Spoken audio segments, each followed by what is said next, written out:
Hola amiguitos, buenos días, espero que estén muy bien hoy y yo estoy súper bien. Hi friends, good morning, I hope you guys are doing super good. I am doing great.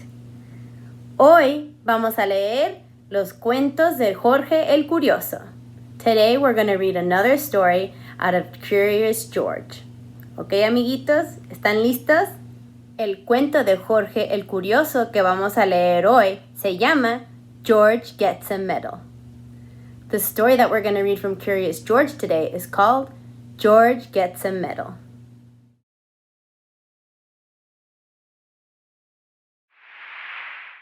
This is George. He lived with his friend, the man with the yellow hat. He was a good little monkey and always very curious. George was alone this morning, looking at a picture book when the doorbell rang. It was the mailman. "Here's a letter for you," he said. "Put it on your friend's desk. He'll read it to you when he comes home." George was curious. It was not often that somebody wrote to him. Too bad he could not read the letter, but maybe he could write one himself. In the top drawer of the desk there was paper and ink and a fountain pen. George sat down on the floor and began to write, but his pen was dry. It needed ink. George would have to fill it. He got a funnel from the kitchen and started pouring ink. But instead of going into the pen, the ink spilled all over and made a big blue puddle on the floor. It was an awful mess. Quickly, George got to the blotter from the desk, but that was no help. The puddle grew bigger all the time. George had to think of something else. Why, soap and water, that's what you clean up with. From the kitchen shelf, he got a big box of soap powder and poured all of the powder over the ink. Then he pulled the garden hose through the window, opened the tap, and sprayed water on the powder. Bubbles began to form, and then some lather, and more lather, and more lather, and more lather. In no time, the whole room was full of lather, so full, indeed, that George had to escape in a hurry. When he was safely out of the house, he first turned off the tap water. But what next? How could he get rid of all of the lather before his friend came? George sat down in the grass and thought for a long time. Finally, he had an idea. He would get the big shovel and shovel the lather out the window. But where was the lather? While George had been outside thinking, it had all turned into water. Now the room looked like a lake and the furniture like islands in it. The shovel was no use. A pump was what George needed to get the water out, and he knew just where to find one. He had seen a portable pump at the farm down the road. The farmer was away working in the fields. Nobody noticed George when he got the pump out of the shed. It was heavy. He would need help to pull it all out. Maybe he could tie the goat to the pump and make her pull it. But just as George was about to slip the loop over the goat's head, he was hurled through the air and landed near a pen full of pigs. The biggest pig was standing near the gate. What if George opened the gate just enough to let him out? A big pig could easily pull a small pump. Carefully, George lifted the latch, and before he knew it, all the pigs had burst out of the pen, grunting and squealing, and trying to get away as fast as they could. George was delighted. He had never seen anything like it.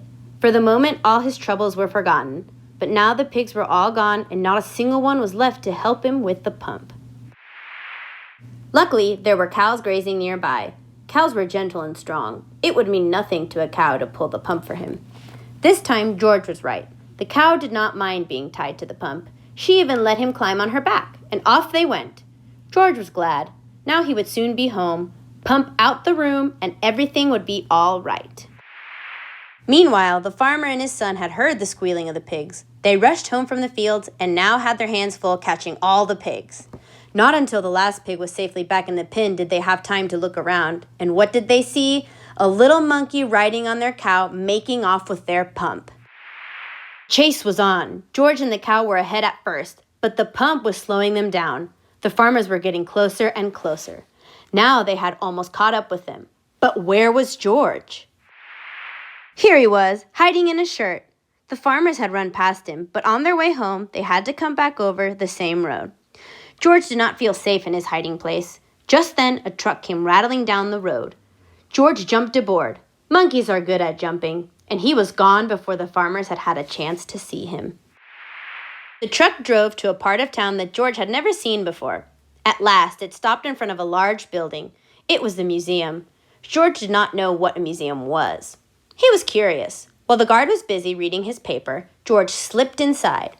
He walked up the steps and into a room full of all sorts of animals. At first, George was scared, but then he noticed that they did not move. They were not alive.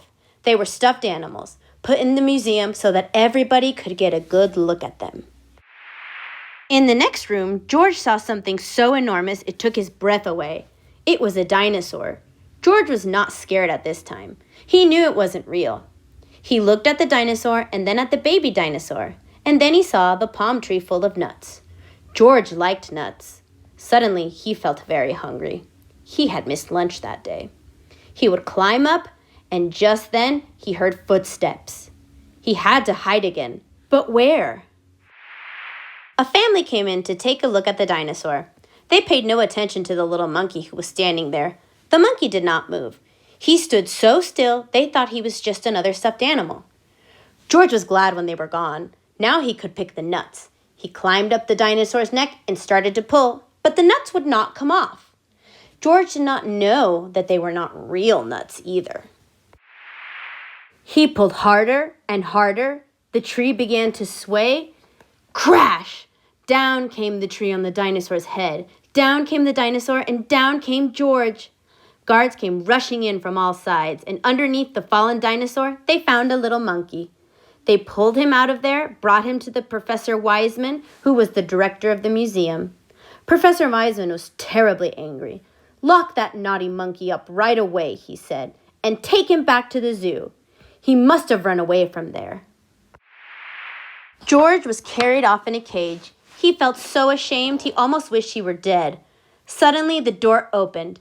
"George!" somebody shouted. It was his friend, the man with the yellow hat. "It seems you got yourself into a lot of trouble today," he said. "But maybe this letter here will get you out of it. It's from the Professor Wiseman. He needs your help for an experiment.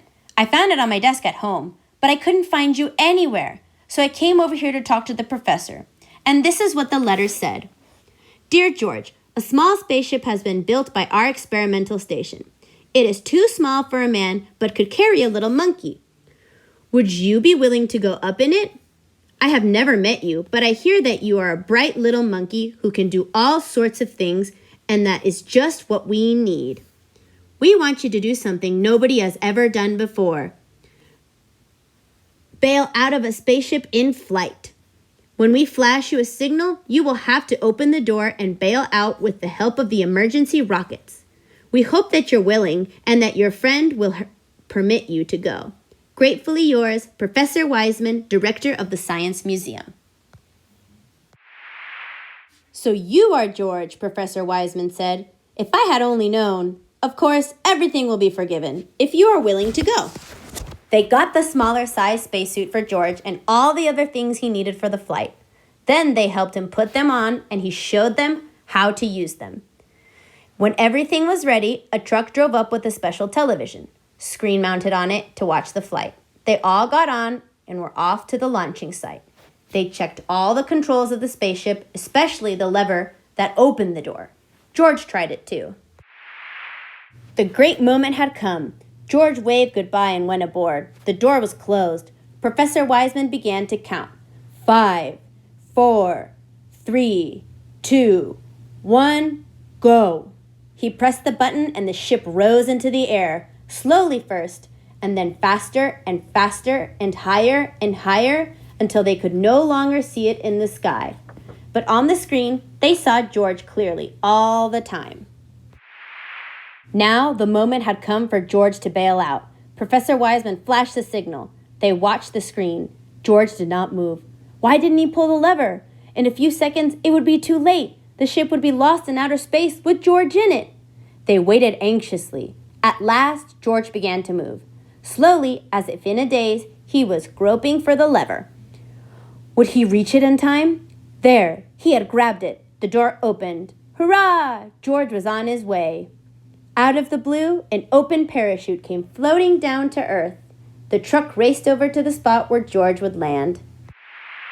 What a welcome for George! Professor Wiseman hung a big golden medal around his neck because he said, "You are the first living being to come back to Earth from a space flight." And on the medal it said, "To George, the first space monkey." Then a newspaper took his picture and everybody shouted and cheered, even the farmer and his son, and the kind woman from next door, who had worked for hours to get the water out of the room. "I'm proud of you, George," said the man with the yellow hat. "I guess the whole world is proud of you today. It was the happiest day of George's life." The end. Bueno, amiguitos, espero que disfrutaron ese cuento de Jorge el Curioso. Well, friends, I hope you enjoyed that story of Curious George and going into space. Nos vemos mañana, amiguitos. Adiós.